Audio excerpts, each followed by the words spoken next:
Alright, let's see what this AI thing is about. ChatGPT. I asked it, find my horoscope for the day based on my zodiac sign. And then it gave me horoscopes for the wrong zodiac signs. How could it know my zodiac? It didn't even ask me. And I've never really messed with AI, or at least not with ChatGPT. The only time I've used AI so far is with the to generate art of the characters in A Song of Ice and Fire that I used in thumbnails. Because it's easier than finding an artist to do it, and it's like a consistent style, and I can like fine-tune the details, and it's just really fun. Like, I've spent hours sitting there having it render images of things that I've wanted to see. Like, sometimes I'll just feed it prophecy text just to see what kind of wild stuff it pops out. It's pretty cool. It does a cool job. But yeah, so this is ChatGPT. This is it doesn't make images, it makes text.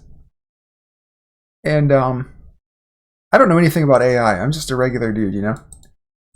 But I thought it'd be interesting to explore it a little bit regarding A Song of Ice and Fire.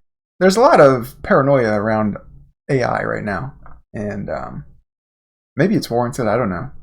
But some people think it's going to replace all the jobs, and that it's like the new arms race for a global war, and it's going to completely change the world in every way you can imagine. From AI robot dogs to AI girlfriends and boyfriends, and just... And my perspective on it, at least initially, is that I'm skeptical of all that, but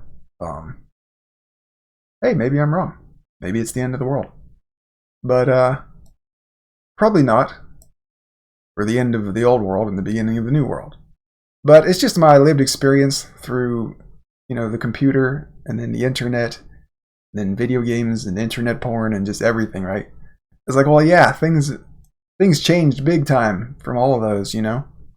But it's not the end of the world yet. We're still here. And a lot of those things are starting to show their age. Particularly like the video games and the porn. Maybe not show their age, but show how they're dysfunctional. They're not really compatible with society in some ways. And I think we're even seeing the same effect happen with the internet and computers. Where the internet kind of made the globe all one village. Anyway, enough BS. I'm gonna play with this AI thing and see what kind of ice and fire outputs I get. So my first question was horoscope. That was just a staple question. Then I asked it, what color are Cersei Lannister's eyes? Like a really easy question. And it got it right. It said green. It even told me Lyanna Headey's eyes are the same color. And then I asked it, who was the real identity of the Knight of the Laughing Tree? And this is where I got kind of my first insight about AI. Well, about chat AI. And the insight was that it's basically just going to spit out the average opinion every time. I don't know what it reads in order to get its outputs, but I'm assuming it at least reads the top several search results on the internet. So that would probably be like the Ice and Fire wiki, just the regular wiki, just that kind of stuff. Probably discussion boards too. So let's read what it said about who is the Knight of the Laughing Tree. It said, the true identity of the Knight of the Laughing Tree is never definitively confirmed in George R. R. Martin's A Song of Ice and Fire series. That's correct. But the most widely supported theory, based on strong textual evidence, is that the knight was Lyanna Stark. And that is the popular opinion. Here's the reasoning behind this popular theory. 1. Bran Stark's vision. In A Storm of Swords, Bran has a vision through the Weirwoods, where Mirri Reed tells the story of the Knight of the Laughing Tree. That's not a vision. The tale involves a mysterious armored knight who appears during the Great Tourney at Harrenhal, champions a Cranog man, likely Howland Reed, and disappears after winning a joust. That's kind of interesting, so it's got a little mistake here. It says Bran has a vision through the Weirwoods where Mirri Reed tells the story. This highlighted part, you can subtract it. It'll be more accurate. It'll fix the mistake. But yeah, I don't know why it thinks it's a vision. The knight's actions. The knight defends the honor of the Crannog man. That's right. Disappearance of the knight. After the joust, the knight vanishes. Lyanna's personality. She was a skilled rider and tomboyish. So it's basically just regurgitating the popular common opinion, with some mild mistakes in interpretation. Or, it could be the mistakes are derived from the popular opinions. Maybe enough people said that this scene of Mirri telling the story was a vision, that it actually fooled the AI into thinking that it was true without checking it.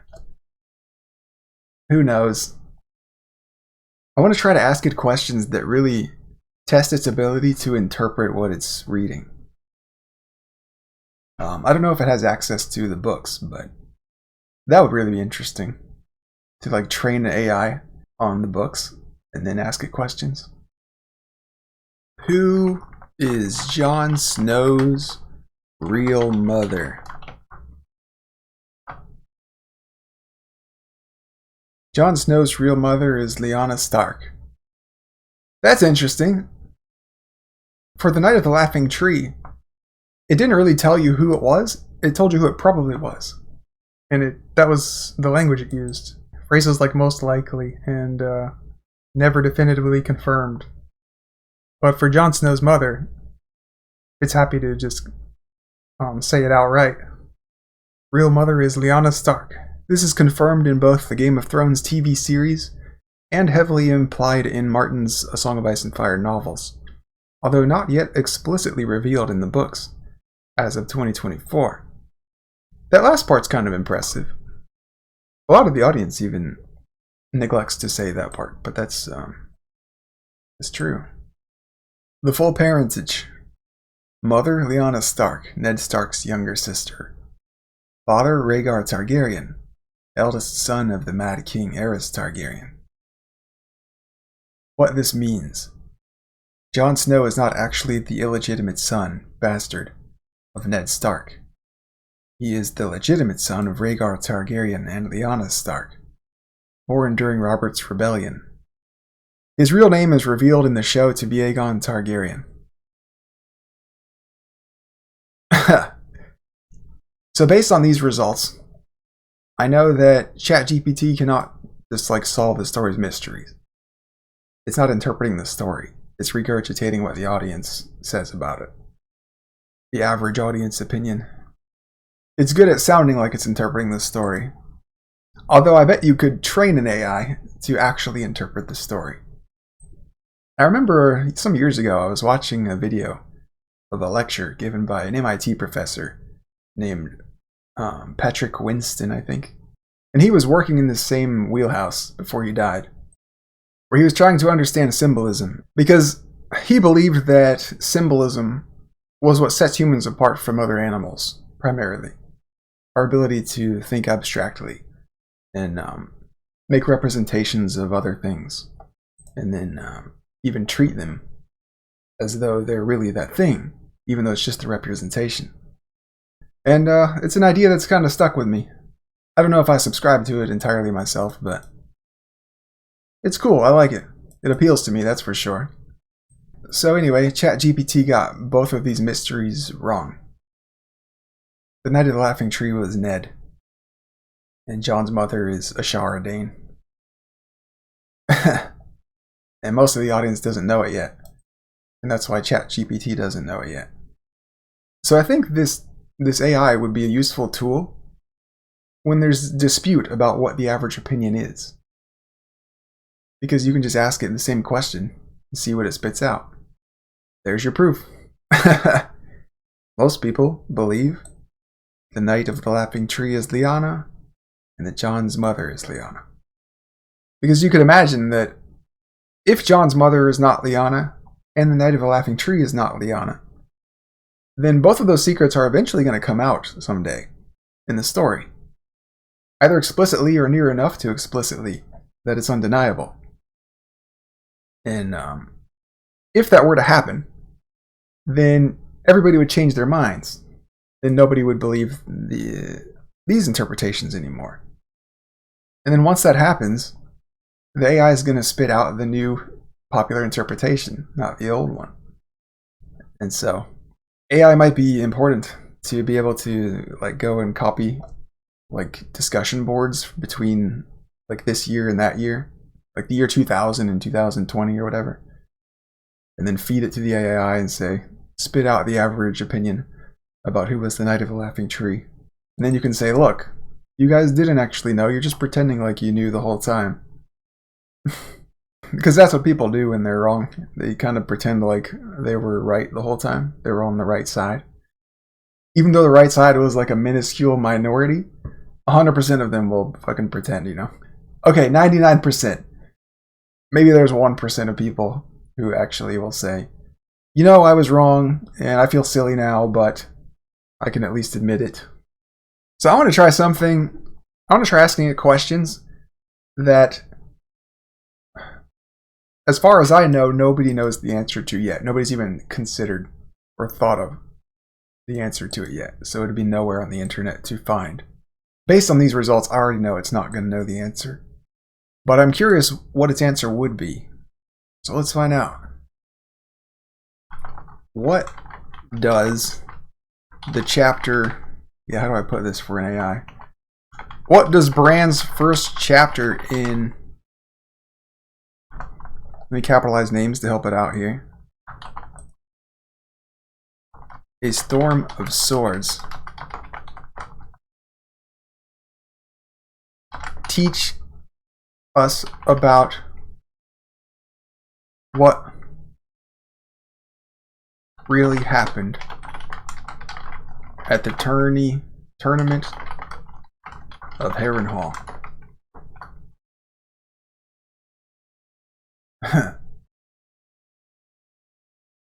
Oh, that's all I get? But it's kind of answering in the background. I've got to sign up to get to do more. Sign up for free. Stay logged out. Oh good, it's going to let me keep going.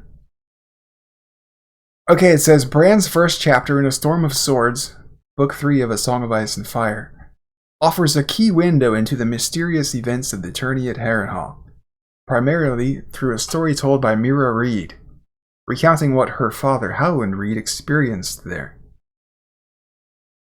While the tale is cloaked in legend and symbolism, it gives readers crucial insights into several characters and events that shaped the downfall of the Targaryen dynasty and the origins of Robert's rebellion. Okay, so it got the chapter wrong. That's not Bran 1, that's Bran 2, I think. Or 3, I don't know.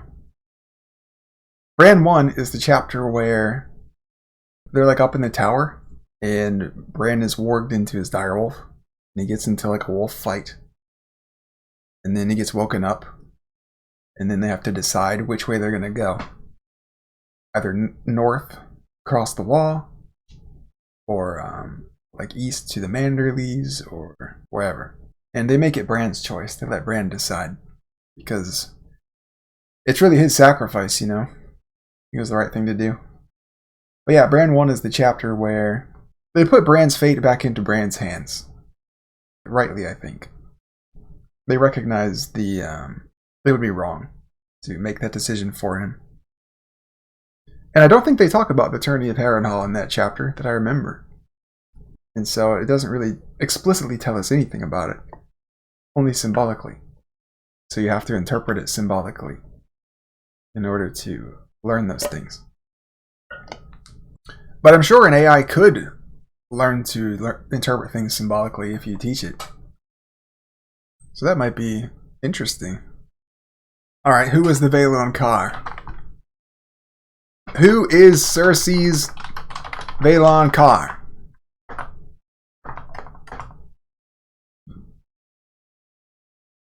The identity of Cersei Lannister's Valonqar is one of the biggest and most debated mysteries in A Song of Ice and Fire. Oh, and then it even quotes the book. That's cool. In Feast, Cersei recalls a prophecy given to her as a child by a fortune teller named Maggie the Frog. When your tears have drowned you, the Valonqar shall wrap his hands about your pale white throat and choke the life from you. The Valonqar means little brother in High Valyrian.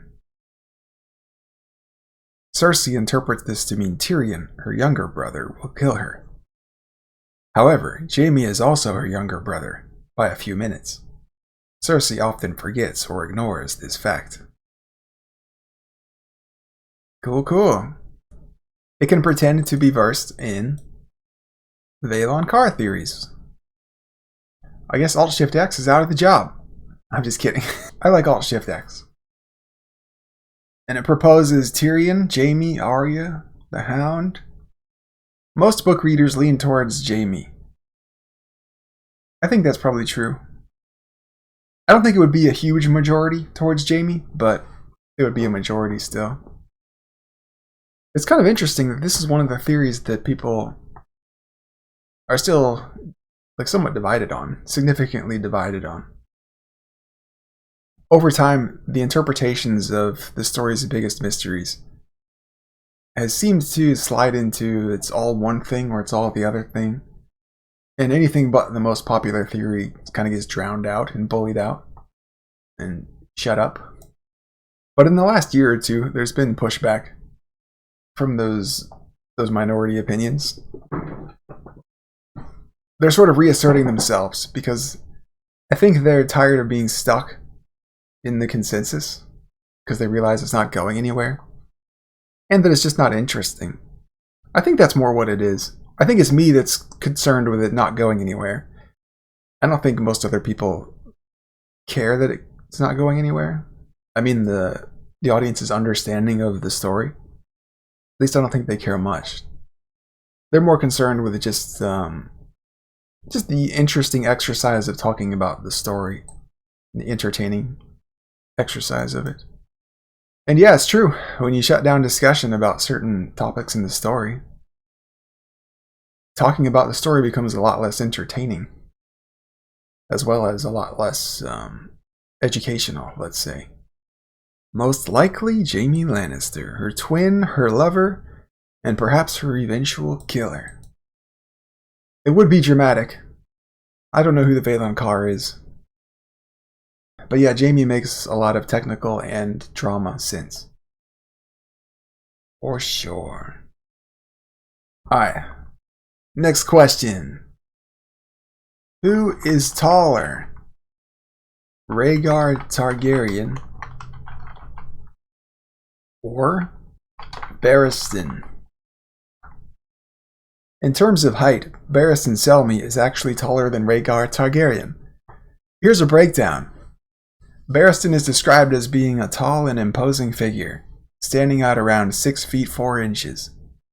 This is one of the things that made him a standout knight in his prime. His height, combined with his skill, made him a legendary warrior. Rhaegar is described as being tall, but not quite as tall as Barristan. He is generally believed to be around 6 feet tall, though the books don't give an exact measurement. He had a striking and commanding presence, though it was his charisma, intellect, and musical talents that defined his personality more than his physical stature. Barristan 6'4", Rhaegar 6'0". I think that's right. What happened at Summerhall? No, at the tragedy at Summerhall.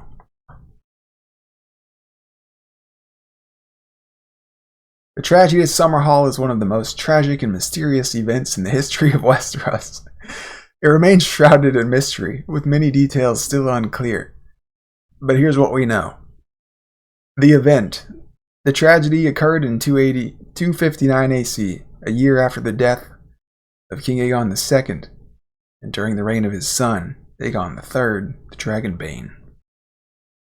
The event was a devastating fire that destroyed Summerhall, the ancestral home of House Targaryen.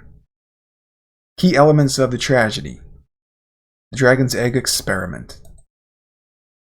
Aegon III had become obsessed with reviving the Targaryen dragons, which had died out with the death of the last dragons in the previous generation. He spent years trying to hatch dragon eggs using magic and alchemy, working with the sorcerer Benedict and other alchemists and scholars. The fire, the deaths, the aftermath. Magical failure. The fire was the result of an experiment to hatch dragon eggs using magic, which went horribly wrong. Yep, that's the most popular theory. It might be right, I don't know. Even if it is right, it's incomplete. The Targaryen desire for dragons. Possible betrayal. I think betrayal is right. Just the way that the details of Summerhall are delivered is definitely in the tone of, hey, something happened here that was evil. And we don't know who did it or what it was, but there was some kind of betrayal going on here. Alright, I'm going to do one more ChatGPT request. Then I'm going to go play with the image AI that generates images and kind of show you how I use it and some of the quirks with it. Because using it, I've kind of learned some of its quirks, and they're interesting to me. So, my next question is going to be about the Direwolves. What is the meaning of Jon Snow's direwolf wandering away from the others? The other direwolves. There. You gotta be careful with the word others in this story. The moment in A Dance with Dragons. No, it was in a Game of Thrones, you idiot.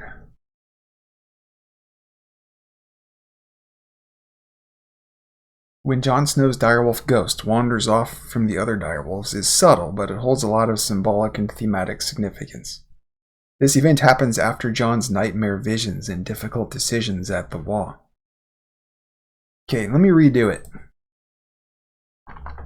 In A Game of Thrones, first chapter.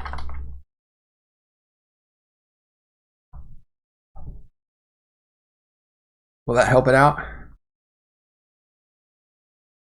In Jon Snow's first chapter, book 1. No, that's Bran's chapter.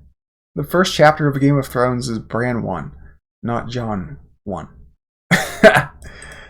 But the rest of it seems like it's referring to the right scene, so let me continue. There is a significant moment when Ghost, Jon's direwolf, wanders away from the other direwolves.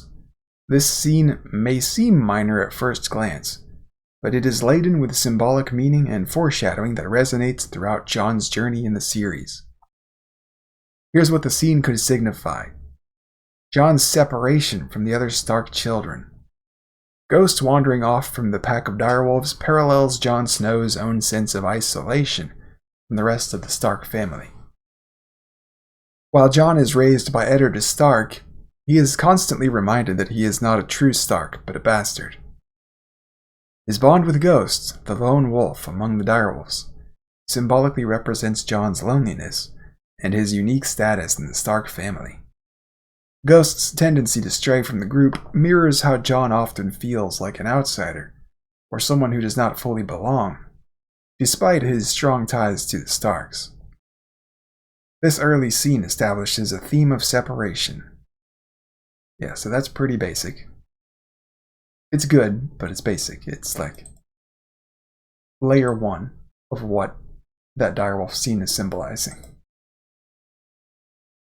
2. Ghost's wild nature and Jon's inner conflict. Ghost isn't wild. You're thinking of Shaggy Dog. The wildness of Ghost foreshadows Jon's eventual journey toward questioning his vows. I've never heard that before. Seems weak. Because the reason he was going against his vows was in order to obey his vows better. His overarching vow is to protect the realms of men. from the bad things beyond the wall. And in the beginning of this story, he thought those things were the wildlings. And so, once he got captured by the wildlings, he had to assimilate into them in order to infiltrate them and get back home safely and misdirect them from killing the Night's Watch and all that. Ride with them, eat with them, fight with them. Those were the orders the Half-Hand gave him when he sacrificed himself so that Jon could join them. 3. Jon's dual identity, Bastard and Stark. Ghost's wandering can also symbolize Jon's inner struggle between his identity as a Stark and as a bastard. Jon has always felt distant from the true Stark children, even though they are his family in every sense but blood. No, they're his family in blood too. It's just that the average reader doesn't know that yet. They're half-siblings, because Jon's father is Ned, and his mother is Ashara. Foreshadowing Jon's leadership role. This is closer to the truth, because since Jon is Ned's son, and his firstborn son, and his trueborn son, that means he's Jon Stark, and that means he's the rightful heir to Winterfell. And another way of saying the rightful heir is leadership. And that's really what Ghost wandering away from the other direwolves represents. Represents that he was born first, therefore is the heir and the leader of the rest of them. And the direwolf wandering away from the others is a clue of that, because it takes time to wander, to travel that distance. So that means he was born first. And that means he's older than Robb, even though officially they tell everyone that it's the other way around. That Robb is older than Jon. When you're going to lie about someone's age to that someone, he's the hardest person to trick, because he's got the closest perspective on himself, where he can see that he's kind of behind and feel it. Like he's just a little smaller than people his age. He's a little less developed than people his age. Not just physically, but mentally. But there's a passage that gives us a pretty good measurement of how much of an age discrepancy that you can plausibly lie about to the public. It's the scene where Jaime meets the Westerlings, and he instructs the Westerlings to not allow Jane Westerling, the late King Robb's wife, Jane Westerling, to have children for 2 years. Because 2 years is how much time it takes to remove all uncertainty about whether or not her baby by her new husband is Robb's baby. Well, that was fun. Let's go look at images. I'm pretty good at images. There we go. Fantasy portrait generator. Deep AI. I was generating Nimble Dick Crabb last time. That's not him. That's just the stock image. So in order to get a good image of Nimble Dick Crabb, I had to write all of this. It says, Nimble Dick Crabb is a cheerful, scrawny, and ill-fed man. He has a sharp face with dirty brown hair and beardless. Oh, by the way, grammar is not very important for generating images. It's a little important, but you don't need to be too stringent about it. The man can be duplicitous. So I think this part I copied from the wiki and modified a little bit, if I remember right. Nimble Dick wears a faded, torn doublet where some lord's badge had been ripped off. In place of a sword, he carries an old nicked dagger. Dick's cloak is lined with squirrel skin. He sings songs with a scratchy voice. In a dark pine forest. The last sentence was, I didn't like the background that it was placing him in.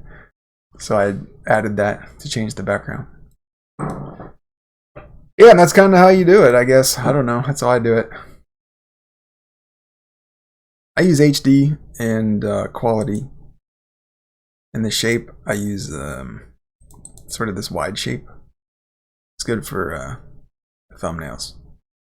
Yeah, so let's regenerate him, I guess. I already have him saved, but let's make a new one. Yeah, that looks like it could be Nimble Dick. Not bad. Let me copy some prompts that I've used for other characters. And then I'll make a whole new character. I'll start up a whole new one. So you can see my process here. This is Ygritte. And this is, I think, the first woman I tried to make. And it taught me a lot about the AI and making women. I learned really quick that the AI it's impossible for the AI to make ugly women. Now, Ygritte isn't ugly per se, but she has some features that are traditionally not attractive, like crooked teeth. And I wasn't trying to make her ugly, but I was trying to make her book accurate with crooked teeth. And it's basically impossible. I don't know. You put crooked teeth in and it just spits out perfect teeth. I don't know. And I was thinking about it. I was like, you know, that makes some sense, because the AI gets its information by looking at other images on the internet.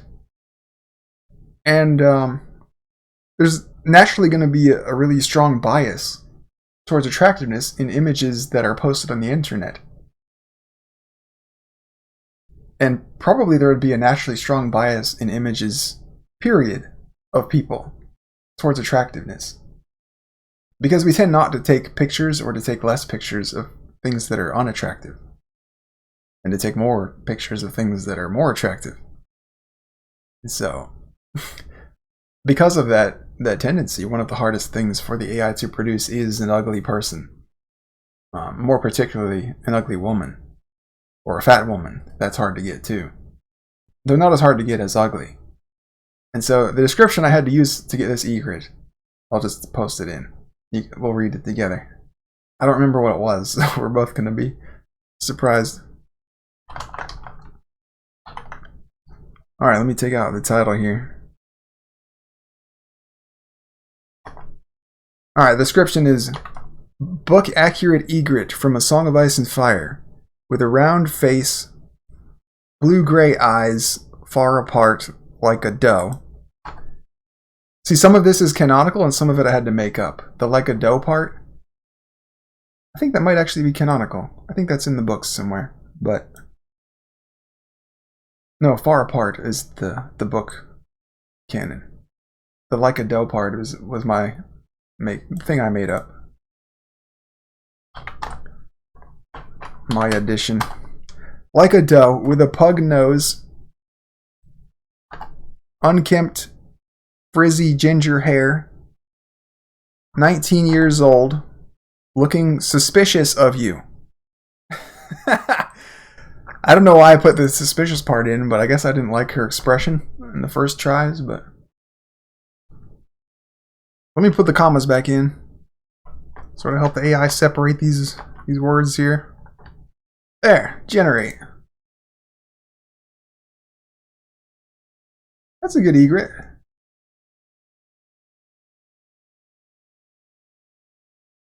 She's more gingery than the other one, with like the more frizzy hair, you know? But still crazy attractive.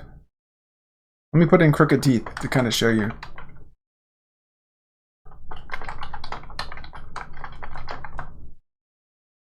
An error occurred. Please check your inputs and try again. Yeah, see? It doesn't show her teeth at all. The ages are kind of quirky too. It's really hard to get like a 15 to 16-year-old person. It kind of leans towards like too young or too old when you're trying to do teenagers. At least that range of teenager, like I don't know, like 13 to 16 or something. It took me forever to get a Lyanna that looks like the right age Lyanna. That 14 to 15 range.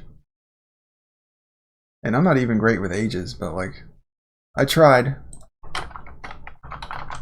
Let me show you the Lyanna I went with. Lyanna. Yeah, she was about 14 or 15 or 16. So I think she was all those ages, depending on which year you're talking about.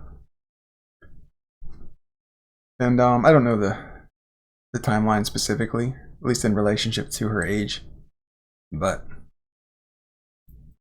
I think that seems about right. And she was beautiful. But like I said, you can't get a not beautiful person with this image generator here. At least I don't know how to. I think what I had to do to get a not beautiful person was put in a bunch of like evil words and fat words. What character was that I had to do that with? I think it might have been Shagwell. Shagwell! So he's not ugly. He's just scary looking. He looks like a psycho. Which is perfect, because he is a psycho. So let's make a brand new character. Who should I make? Who do I want to see depicted that I've never seen before? Like a book accurate version. I have a feeling if I try to make Areo Hota, it'll make him black. Because he's black in the TV show. But he's not black in the book. I have a feeling if I try to make Zara Zone Daxos, it'll make him black. Because he's black in the TV show. But he's not necessarily black in the books. And he may explicitly be not black in the books. I don't know. It's kind of explicit because when someone is black in the books, it's so rare that it's mentioned every time that it happens. There's never a character who you're like, you've known them for a long time, you've been reading about them for a long time, but it just hasn't come up yet that he's not white, or he's black. That usually comes up right away, their first introduction. Their skin color, if it's not white. And if it is white, it might come up, but it might not. Because it's just kind of assumed that they're white. Because it's based on medieval Europe, I guess. And most people there were white or brown. And actually when it's brown, it comes up. So yeah, there's a lot of characters in this story whose skin color is never explicitly stated. But you can assume that they're white. And so when the TV show starts taking liberties with the absence of a skin description and just making them whatever race they want, it's confusing.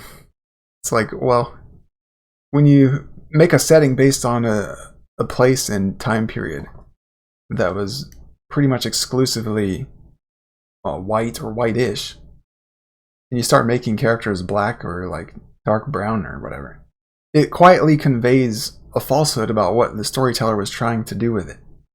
Where it's like, hey look, the storyteller was trying to make it about race. Like, no. The translator was trying to make it about race. The adapter. Strong Belwas. That's who it's gonna be. Strong Belwas. From A Song of Ice and Fire.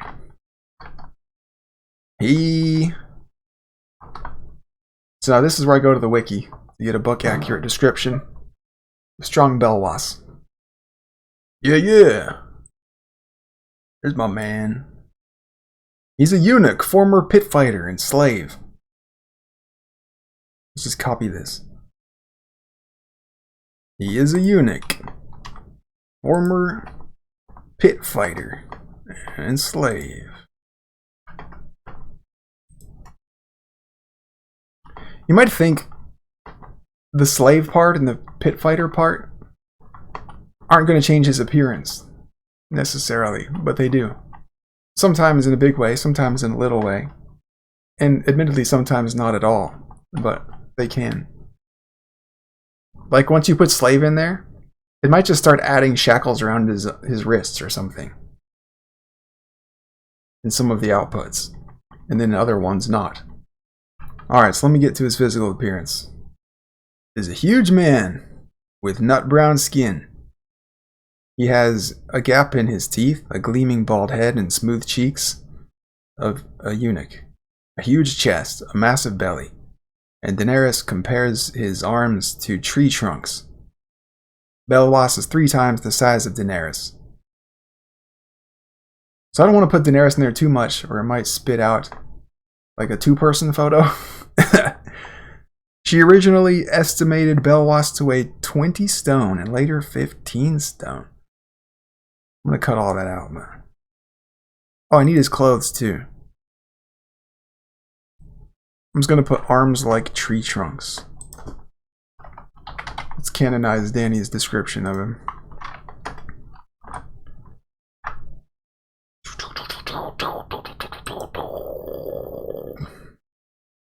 He weighs 20 stone.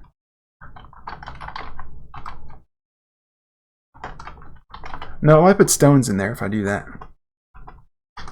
Let's just leave his weight out. He wears baggy pants, a yellow silk belly band, and a tiny leather vest with iron studs. This leaves his upper torso mostly bare, making visible pale old scars on his arms, chest, and belly. He is armed with a curved arrock and a small shield the size of a pie plate, which he holds with his hand rather than strapped to his forearm, like a knight. Okay. Curved arrock. I'll leave arrock. It doesn't know what an arrock is, but it might actually figure it out. That's a good start. Let's see what it spits out. Okay. That's a big guy. It's wrong. It's way wrong. There's a sword. Let's say curved sword. What else? He's too pale. He needs to be browner. But I'll give it a second chance before I change it, because it already says nut brown. Nut brown skin.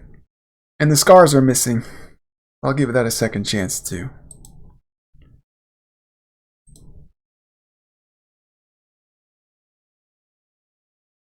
He shouldn't have a beard. It does say he doesn't have a beard, I'm pretty sure. He has smooth, hairless cheeks. Will that fix it? It might be too long now. I don't know what the limit is. Let's take out some unnecessary info.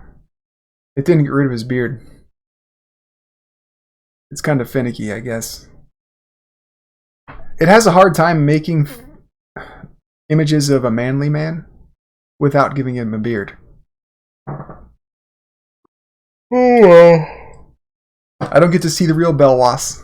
That was a good try though. Let's give it one more hit. That looks more like him. The expression and like the fat and muscle combo. The sword is wrong. The beard is wrong. But the skin color is also closer to right. That's the best Belwas so far. Well, I'd have to play with it for a while to get it right. He can be childlike. He's fat and childlike. Maybe that'll fix a lot of things.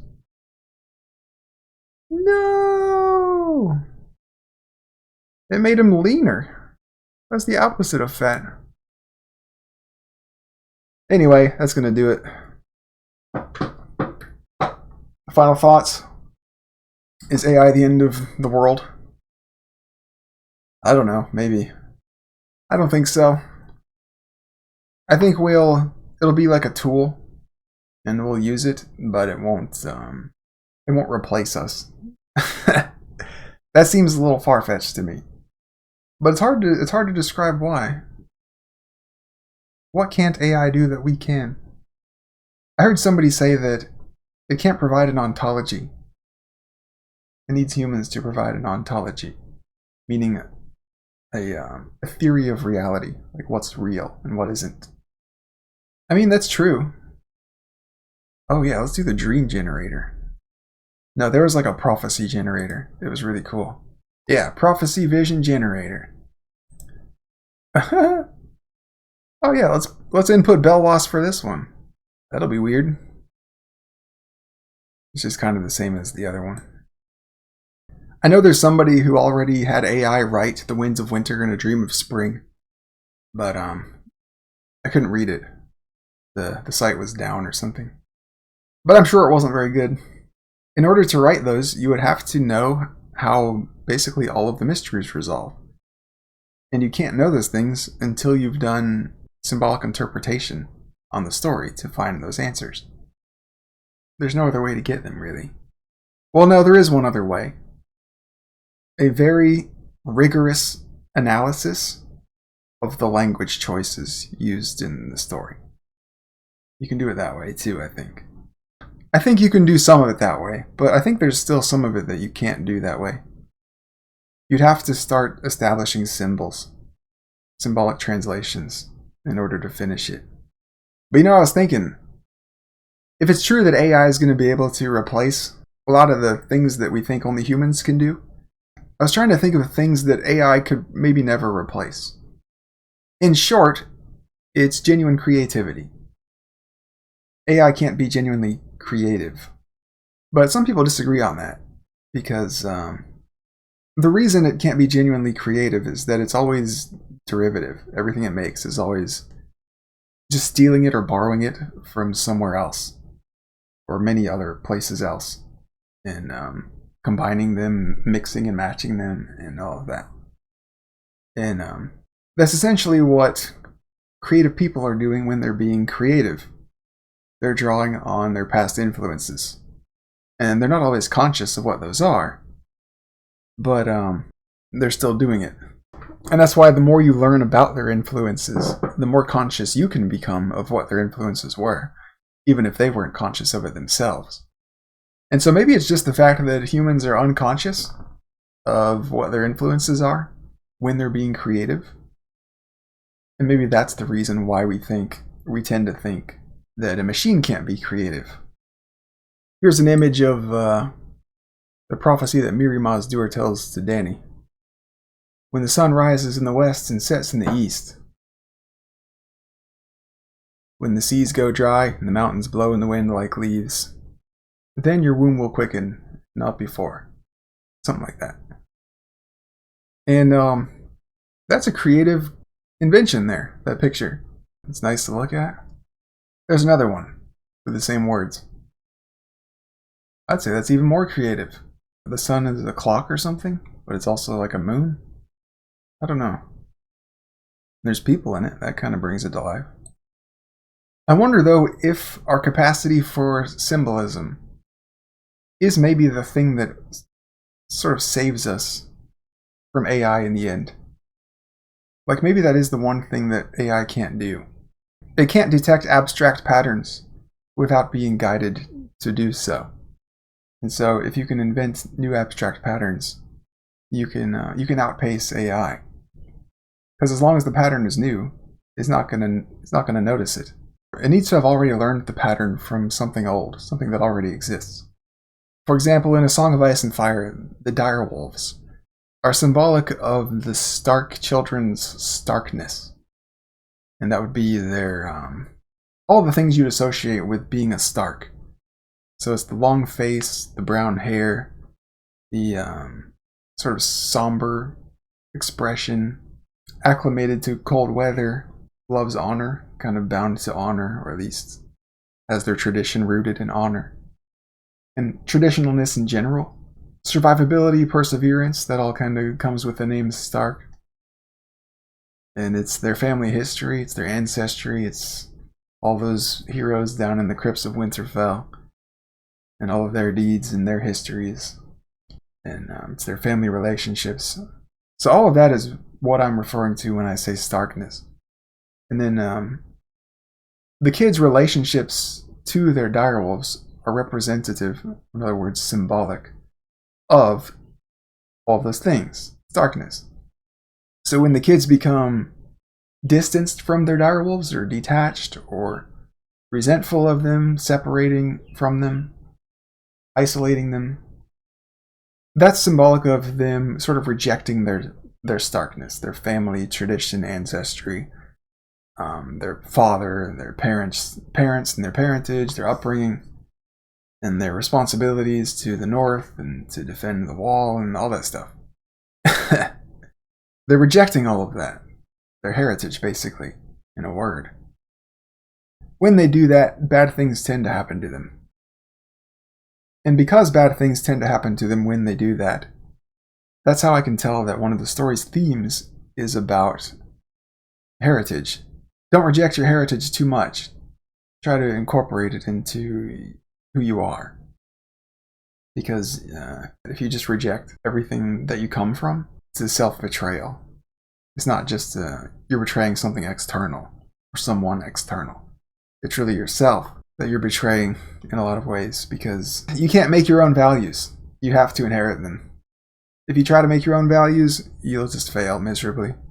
And so even though the values you inherited, and the ancestry you inherited, is not perfect, it's got flaws, and those flaws cause you a lot of pain and suffering and discomfort and responsibilities you didn't ask for, it's the best that all of your ancestors combined could do. And if you think you're going to do better than all of them combined did, you're wrong. You're dead wrong. As the saying goes, traditions are just experiments that worked. And so the story's implicit prescription is to just pick up your tradition and try to make it work for you the best you can, because in all likelihood, it's the best tool you have. The story doesn't really come out and say that. There might be some characters that say something to that effect here and there. But whether that's the message that the author is trying to convey with this story is found by looking at how characters who adopted their heritage and incorporated it fared in their dilemmas compared to characters who rejected it. And so the Direwolves being representative of the Stark's starkness is an interpretation that an AI can never come up with unless you feed it interpretations like that. Then it would be able to generate that. But at the end of the day, it does require someone to feed those things to it. So yeah, I don't know. I wonder if that Patrick Winston guy was onto something, sort of ahead of his time, where maybe his fixation on symbolism tells of a nascent awareness, or even just a full awareness that this is what makes humans special. This is something that's unique. It can't be automated or reproduced, and it's effectively a secret language. The language of story and parable. Because it's not a fixed language, it's always changing. And it requires really abstract pattern recognition. But who knows, maybe it could. I reckon we'll find out in the next year or two if this AI thing is allowed to continue. You know what else an AI would have to know in order to properly interpret symbolism? It would have to know what problems real human beings are facing at the moment. Because those are really what shape how human beings should interpret it. You should always be trying to solve your own problems, basically. And because they're your problems, those are the interpretations that are going to stand out to you, and not to an AI. Because an AI is not a person who has to go through life and solve dilemmas and stuff. Anyway, that's it. Just my first dive into AI in the context of A Song of Ice and Fire and storytelling. Not so much a dive as just sticking my toe in the water. That was pretty cool. See you next time, guys.